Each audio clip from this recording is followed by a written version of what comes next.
Hey everyone, you're listening to the Active Turnkey Podcast, a podcast designed for hands-off, passive real estate rental investors.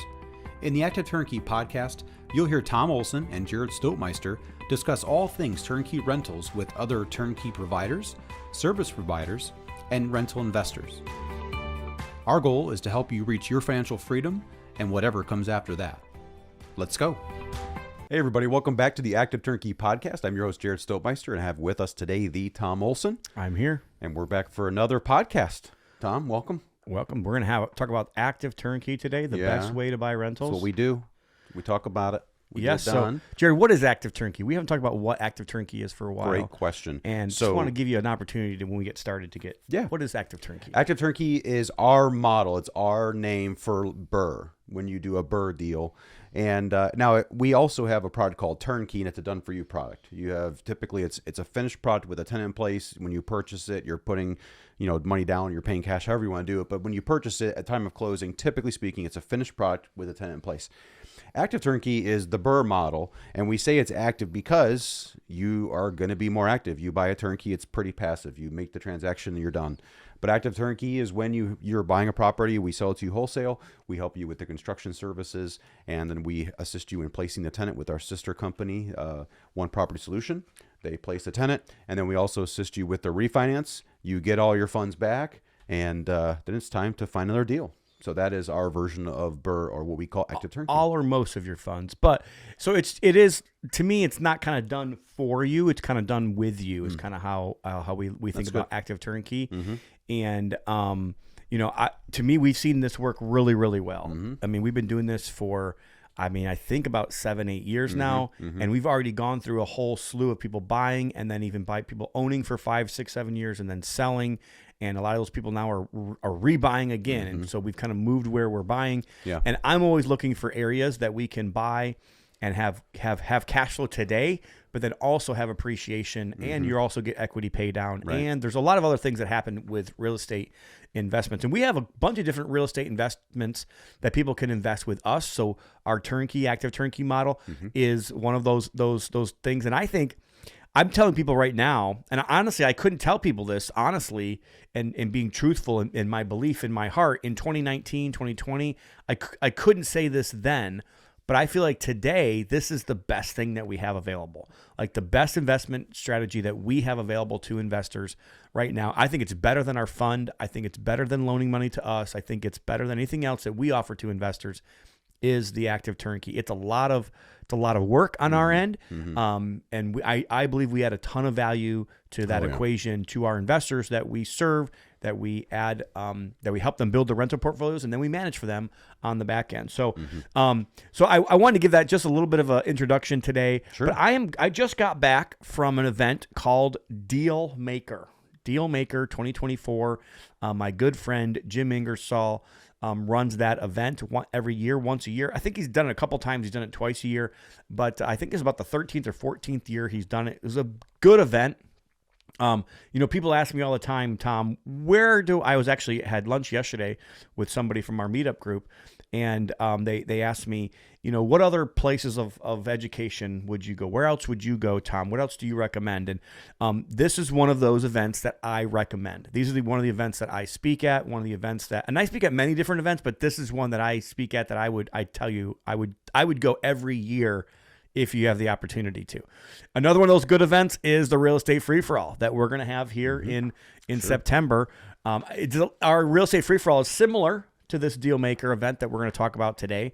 But it's different in this aspect of you're actually going to be here in our office. You're actually going to be able to, and it kind of has a little bit more meaning to us because we're in Gary, Indiana, because it's just not at a hotel, because it's us.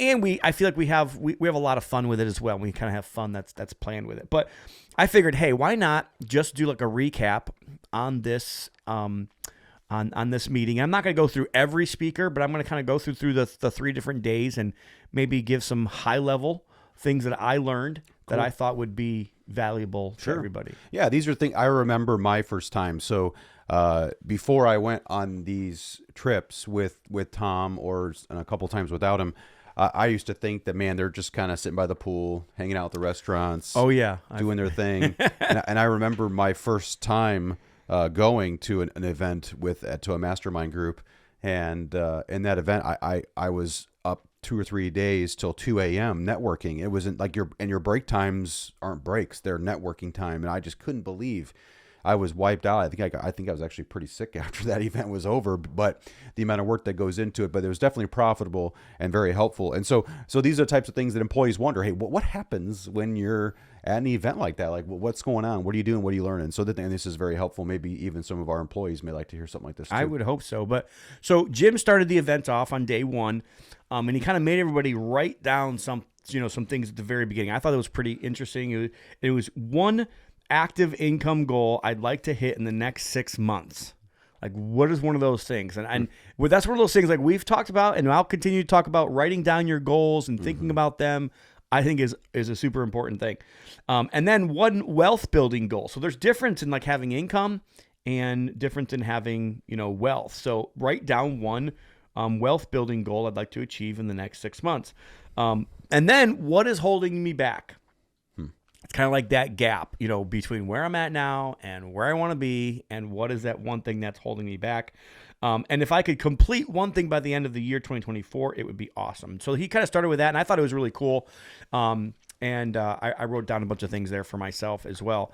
The first speaker, and this is a lady who speaks many deal makers, almost every deal maker she's there, Mary Hart, and she talked about inheritance with intention, building a lasting legacy, and securing your family's future. And really, every time she speaks, she does talk about the importance of having an estate plan and having your will created, and it's interesting because every time I hear it, I always think to myself, that's a really important task, but it's not very urgent. Sure. And you never think it's urgent until it is. Yeah.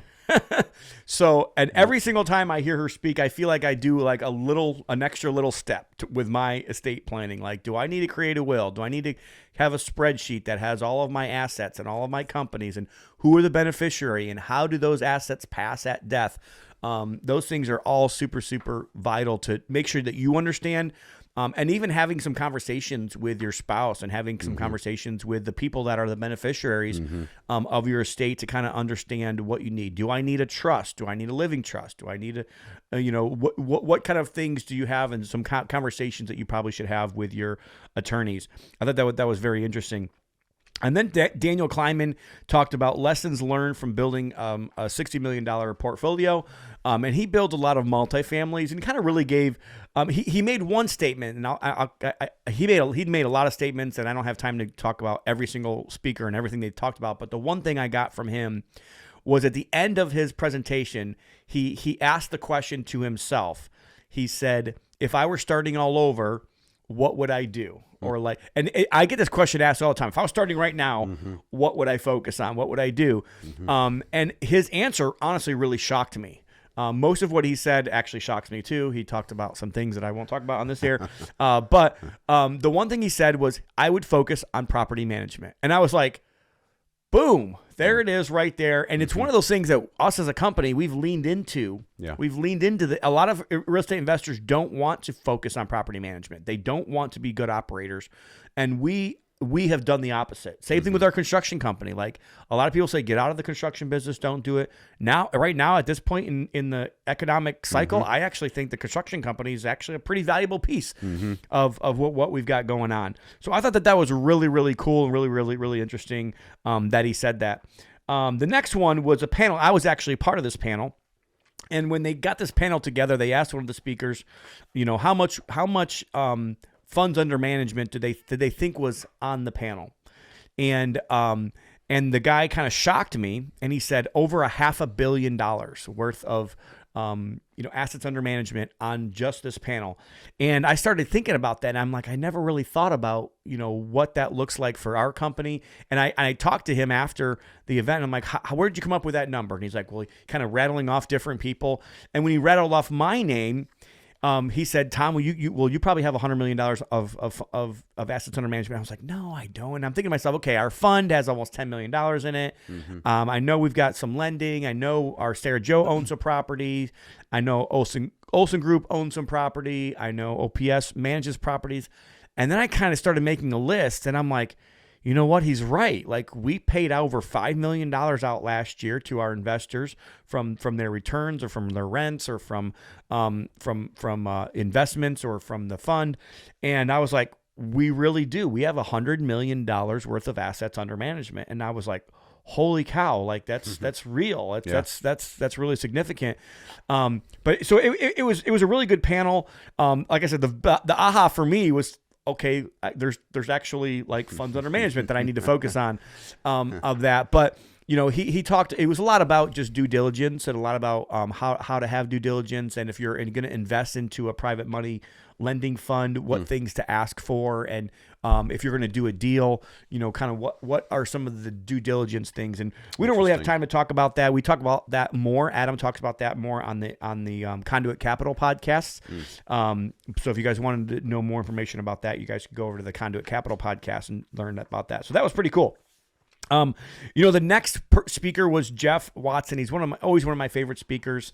The guy does like push-ups before he gets going, before he starts, and he's kind of funny, but he's really helped a lot in the realm of being an attorney, helping represent real estate investors. And he really talked about this case in Missouri where they're really trying to force landlords to take certain tenants that we don't think that we should have to take. And they're trying to make people that don't make enough money a protected class somehow. And he asked everybody to go onto a website and put your name and email in there, and if you wanted to do that, you can become a hero. And if you want to just help the real estate industry be able to make sure that they don't have these laws that come down that have unintended consequences.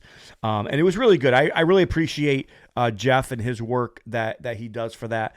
The next one was Evelyn Soto from Quest, and she was talking about the power of a solo 401k for investors. And I thought this was really interesting. So a solo 401k, I can be my own trustee. I can actually do things with a solo 401k that I can't if I'm in a regular traditional IRA or Roth IRA. It doesn't matter. Like if you could do a solo 401k, there's many things that you can do. Also, you have there's differences in UBIT.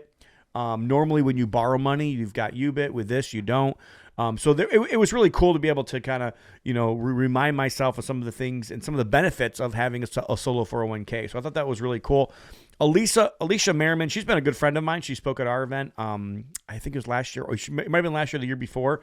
And she's actually going to be doing a call for us. So one of the people on our calls, our free investor calls that we do at goodsuccess.com once a month is Alicia, and she does Airbnbs and short-term rentals. And she always to me, she's one of those people that breathes belief into me. Our last podcast was talking about breathing belief into people. And, she does a lot of AI integration, and she does a lot of like automated repetitive tasks that she's built into her short-term rental business.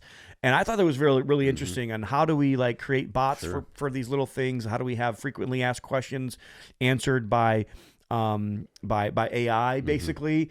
And I think we think about this only in the big company type of realm. Only AT&T can afford that, but no, this is like free. Once it's set up, it's done forever. Like you can change what they have. But I really honestly, as a company, it's one of the things I want to focus on this year in our own internal companies is how do we use AI? How do we, kind of add automation and add things that we can help our rentals, our furnished rentals, our tenants, our whatever, like you just fill in the blank. Maybe our investors, how can, and I think it's a value add. I really do. The next thing, well, you know what? There was two panels here. I'm sorry here. I think I'm just going to skip that panel because I'm not sure which panel was which, and I think I missed one of these panels. The next one was investing in land. Michael Robertson. He's actually in our second market, Pensacola, Florida. I really wish I would have had more time to talk to him because he's a really interesting character. But really, like he just buys land. He wholesales land. That's all he does. He just wholesales land, and he also has an education course about how to help other people. Talk about land, and I thought it was really cool, like how he goes about finding land and how he just tries to help people, get rid of their land. And he's created communication. He's created a community on the other side of, hey, these are builders that want to buy these lots. These are, neighbors that want to buy these lots. And it was really, really, really cool. The last podcast we did was all about belief, and it came from this next speaker. Chuck Glover, talked about team-based investing. That's kind of what his presentation was about. To me, I got more about belief out of it. But honestly, Chuck completely stole the show. He really did. Like every speaker after Chuck had to kind of step up their game. They had to add slides about Chuck or something in their thing. And this guy has only been an investor for 3 years. And it was just really cool. If you wanted to learn more about kind of what I learned from, his speech, go back and listen to the last podcast that we did about belief. But I'm telling you, he definitely stole the show. It was really inspirational. It was really cool. He had a lot of just too many slides that I probably couldn't even, I don't have time to talk about because it's I think he spoke for 45, 60 minutes. And, it was just a lot of fun. Tom Berry kicked off the next morning. And he's a guy that's spoken at our Free For All event in the last 2 years, and he'll be here at this year's event. Tom Berry also did the charity auction. He was the auctioneer and did a great job with that. We raised, I guess I'll get to that. All right, but Tom Berry talked about the number one skill great real estate investors have to have. Jared, you want to know what it is? Sure, yeah, I do. Do you know what it is? What do you think it is? What's the number one skill great investors must have, Jared? Good question. I stumped him, folks. Yeah. I stumped him. I'm assuming live I'd be on the wrong. air. Hunger, I stumped on him. Desire. The number one skill. Now you're talking about character traits here. I'm talking about skill. The number one skill is raising money, raising private capital. Like how do you actually raise money, right? And I thought it was really cool because as you grow, there's a new thing you have to do in order to raise money, right? If you're going to just buy rentals, the only thing you really need to have is a good credit score and decent income, and you can just go to Fannie Mae, Freddie Mac, and that's what most of our investors do, right? But once you get outside of that realm, hey, how do I continue to raise capital? And if you really want to do something big, if you want to have 100 doors, or if you really want to go big, this is going to be one of those skills you're going to have to figure out how to conquer and how to master. And he said almost everything I have in my list of things that I talk about when it comes to raising private capital, about doing what you say you're going to do. That's a very important thing when it comes to raising private money. Kind of creating yourself a pro forma and showing people, and creating yourself a book of past deals that you've done and showing people, hey, this is what my last deal looks like. This is what I'm going to do. One thing he didn't say that I always mention is work with a hard money lender. And the reason why I say work with a hard money lender, you're not really raising money with a hard money lender. They want to deploy the capital. Trust me, Conduit Capital, we want to give you our money. But what you're doing is you're learning your process that you need to have to go out and raise private money. So if somebody else has a process, just borrow their process. Borrow a hard money lender's process and use that on yourself. Hold yourself accountable, and then you won't need a hard money lender. You can go find private money because private money will trust you because now you're using a good proven system that somebody else uses in their business.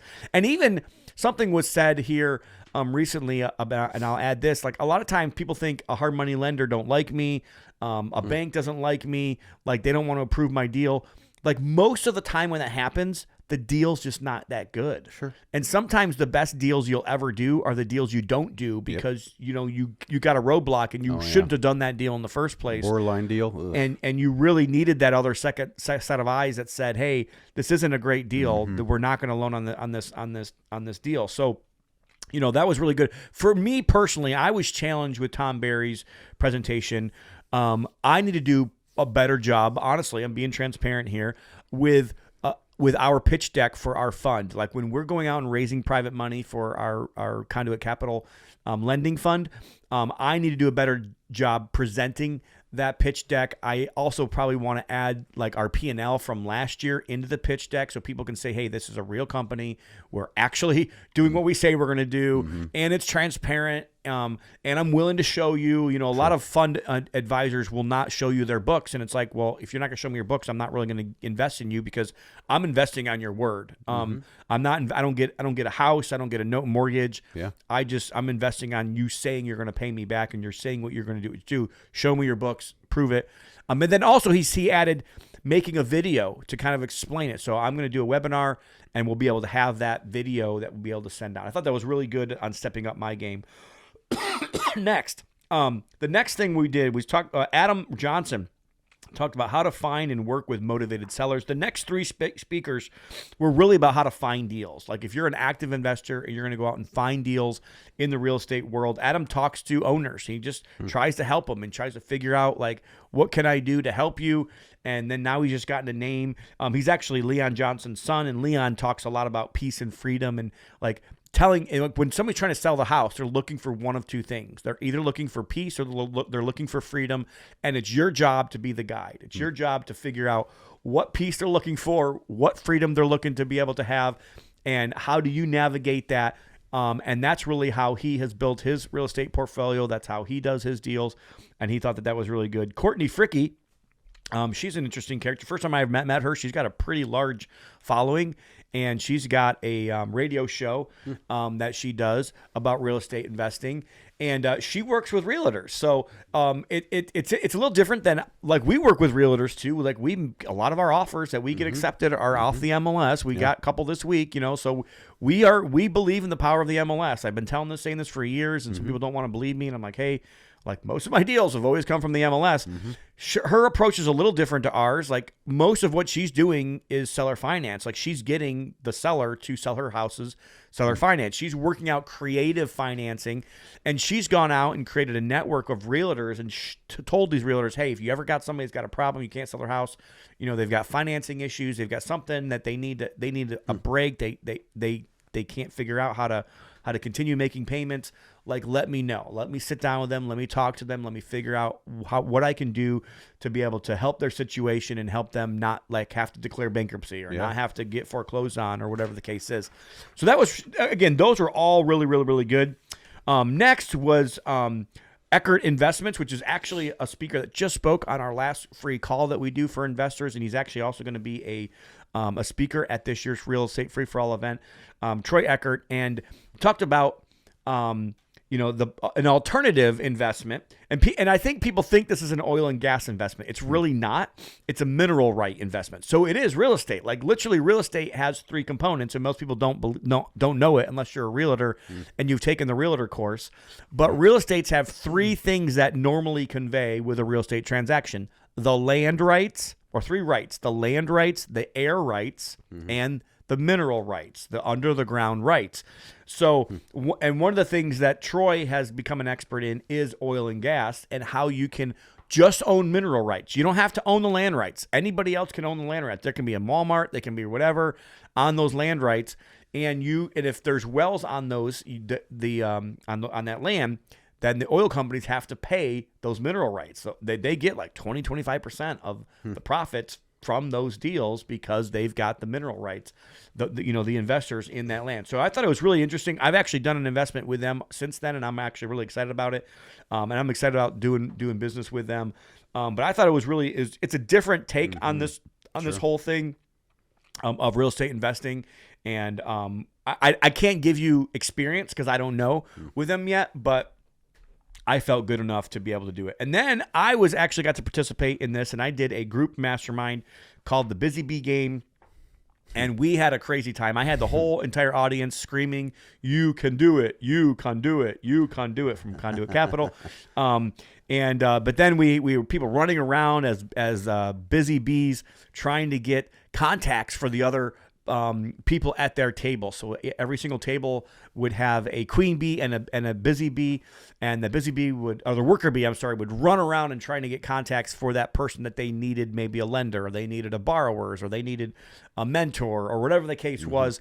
It was really good. We've gotten tons and tons and tons of really great feedback from it. And then right after that, And I guess one more thing from this. I thought it was really cool. We had a really good time. There was a girl named Tracy that had served us at Applebee's the night before, and I had told this girl, man, you would be really good at real estate. And I was just trying to like breathe that belief in her and say, hey, like, I think you'd be really good. I think you should come over to our meeting and be with us the next couple days.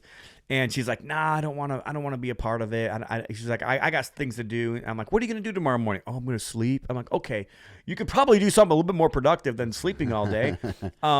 But there was a guy, Marshall, sitting at our table, and he's like, you know what? If you show up, he ripped the $50 bill in half and gave her half of the $50 bill and said, if you show up, I'll give you the other half of the $50 bill. So that kind of got her mind thinking a little bit. Hey, these people are, not just saying this. Sure. And let me back up a little bit. The whole reason why I told her that I believed in her, that she'd be good in real estate, was because we had 20 people at our table. And she took all of her orders and didn't write any of them down and could memorize every single one of them and every single person and every little detail with their thing. And I'm like, man, if you can do that, you're gonna be great at real estate. You'd be awesome in this. And so I told her if she showed up to my mastermind, I would give her $100. And she actually did. She actually showed up at the mastermind. I didn't know for sure if she was going to show up. One of the things that Chuck talked about also was like showing up, participating, being at the meetings. Go to your local meetup groups, go to your local RIAs, go to these 3-day meetings, and then your community is not just your net worth. It is like your network is your net worth, but also your survival plan. When you have a problem, when you have an issue, you've got people to go and talk to about it. So it was really cool. She showed up. I got to talk about her a little bit. She showed up a little bit late, so I didn't get to have all of the conversation I was going to have with her in front of everybody. But it was really cool. We gave her some books. We gave her some things. We gave her a T-shirt and a hat. And it was really good. And then she stuck around for the auction, which I didn't know if she was going to stick around for this or not, but she stuck around for the auction, and it's a good thing that she did. So during this auction, first of all, we had an auction for Share the Love, and we raised $165,000 Awesome. in like 2 or 3 hours. It was crazy. It was nuts. I still can't believe that we raised that much money. But during that auction, a local investor was offering a mentorship for 4 months. So they were offering like this mentorship. Hey, I'll do a mentorship with local people. And I think they allowed like 3 people to buy it for like, I don't know, $1,000 or something like that. And one guy said, hey, I want to give mine. He was a really experienced investor. And he's like, I bought this, but I want to give it to somebody here that's a newbie, that's a new person. Mm-hmm. So everybody started saying, Tracy. So like she actually ended up also getting a 4-month mentorship. Cool. And it was all because of I decided to speak up and say, hey, I believe in you. I think that you would be good in real estate. And I haven't checked in with her. I was actually thinking about her this morning. I was coming here to work thinking, man, I should probably check in with this girl and see if she did anything with this or what she's done yet. And I'm excited for her for that. And then the last day was only a half day. So we're almost done here, but Jim Ingersoll was talking about the OPM economy, so other people's money economy, and how that all works, and how to be a private lender, how to be a private borrower, and it was really good. And then one of my favorite presentations of the whole week was Brandon Lindsay, and he talked about stress-free rehabbing. And man, I don't know if I've ever had stress-free rehabbing, but he really went through, and honestly, and he made a statement that, again, he said, I think you need to lean into construction. He also made the statement that you flippers are not flippers. You're not real estate investors. You're overpaid contractors. Like, all you are is a nut contractor. And I've been saying this for many years, and I was like, you can get a really good deal and mess up the rehab and lose money. You can get a marginal deal and do a really good job on the rehab and actually still make money. Like, the rehab portion of the deal really matters. Yep. And he said, all you guys need to lean into rehabbing and understanding project management. And you don't need to understand every single nuts and bolts of construction, but you need to know how to rehab. You need to know how to have a system. You need to know how to maybe have this on paper. And I thought he did a really good job, and I was really impressed with him, and I really appreciated him for having that stance. So in this meeting, we had 2 things that we've leaned into: property management and construction, that we have been saying, hey, I think we need to hold on to this. They're not super profitable for us at certain parts of the market cycle, but we think that these are important parts, and we know we're adding value when we're doing those. So I thought that was really cool. And then lastly, just to kind of break, I guess there was another mastermind that Wendy Sweet did, and she brought up a girl up and was kind of like a mastermind. I think the purest sense of a mastermind is not just when people are like speaking. A lot of masterminds now just have speakers. They don't really have a mastermind.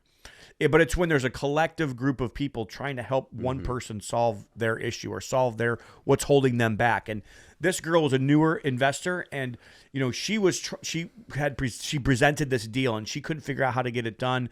And basically, what everybody told this girl was, "Hey, this is not a good deal. Don't do this deal. If you're a super experienced investor, you could probably make this work. If you had good credit, you could probably buy the house and get a Fannie Mae loan, and you could probably cash flow it. But if you have to get a private money loan, you're not going to cash flow that much money. And really, what you need to work on is you. You need to work on your own personal credit. You need to work on your situation, and you need to work on your knowledge and your understanding of being able to make sure this happened." And it was kind of a harsh truth, sure, but it was really needed, and I think she took it with grace, and it was really, really good. And then lastly, the very last thing that happened the entire week was we had Allie Murphy get up, and she talked really about breathing belief into yourself and kind of waking up every day and saying, I know what I'm doing is going to work today. And just, she even played a little bit of a rap song, like all I do is win, win, win. I'm not sure who sings it or whatever. But kind of like, getting people to kind of just wake up every day and just say, hey, today's going to be a good day. And just kind of like those positive affirmations that we need to tell ourselves. We need to believe in what we're doing, and to remind ourselves, and kind of just use that as she actually talked about more than this. She talked about automation. She talked about deal flow. She has a CRM. I think it's called Simple Green or something like that. And she's also been a speaker at Free For All. I don't think she's speaking this year, but she did a great job, and I thought it was good. So, I went through this on purpose because I want you guys to know what you're missing. Like, if you are not showing up to these 3-day type events like Dealmaker, if you're not going to at least one event a year, you need to be. You need to be around other people that are doing what you're doing. And you're not only are you going to learn this, like I created probably 10 new friends at this. And the thing for me is I've been going to these events for 12, 15 years now. And it's like I've got to spend so much of my time just reconnecting with somebody that I've already connected with in the past. So I don't get to meet as many new people as I used to, but I still bet you made 20 new friends. I've got a couple different people that are going to invest in the fund, a couple new potential turnkey investors, a couple new people that want to come to our events or do things like that. We also had a local group of people that went to the event from Northwest Indiana, and that was really exciting also to kind of start seeing our groups go to other areas. So if you're not going to these 3-day events, like be careful what events you choose. Of course. Don't just go to the Rich Dad Poor Dad events that are just trying to upsell you into a $50,000 course. Like, don't do it. Like, I think some of the events are just all inspirational. They're all just like, pump your chest. Those are not the events I'm telling you to go to. Find events like Dealmaker, like the Real Estate Free For All. It's going to happen September 5 through 7, and create new relationships. Figure out how to raise private money. Figure out how to be a private lender. Figure out, what other piece. Mr. Landlord also has a really good events, especially his retreat in January. Yeah. So if you're looking for more events or more places to be able to get education, there's also some Zoom things that you can do as well. We do a free Zoom call once a month. On the goodsuccess.com platform that you can, get the Zoom link from that there. If you're not a part of a local RIA group, I'd also encourage you to be a part of a local meetup group or RIA group. But these meetings are important. Why? Because they breathe belief into you. You get to create new relationships, and then you get to learn a ton. Yeah. Like even somebody like me, I've been going to these events for 15 years, and I tell you, I wrote just as many notes on this event as I've written in any other event that I've ever went to, because every time you go, they may say the exact same thing they said last time, but you're at a different level now. Yeah. And now you're going to learn something different because you're going to catch something that you didn't catch last time. Yeah. So just let me encourage you to be a part of these events. If you guys want more information about the Real Estate Free For All, www.goodsuccess.com, and then there's 3 main things we have on that website. Like I told you, it's the meetup group, the free calls, and the free event. I mean, it's no longer a free event. Last year, I got crucified from my attendees that, hey, you need to charge for this event. And, and honestly, it's been good for us to charge for it. More people are signing up earlier. I know we'll actually sell out this year. We only have 100 tickets. Like we can only sell 100 tickets. Like more than 100 people will not fit here in our space. So there's only 100 people that'll be allowed, and it'll be fun. It'll be educational. You'll learn just as much as I learned at this meeting. And my hope is that you'll find people that you can go do deals with. You'll find people that you can loan your money to, you can borrow money from. And I think it's going to be awesome. So as part of your active turnkey, we wanted to kind of remind you about how important events are and invite you to our event as well. Yeah, I think it's helpful to know that our companies are trying to learn. One of our core values is growth.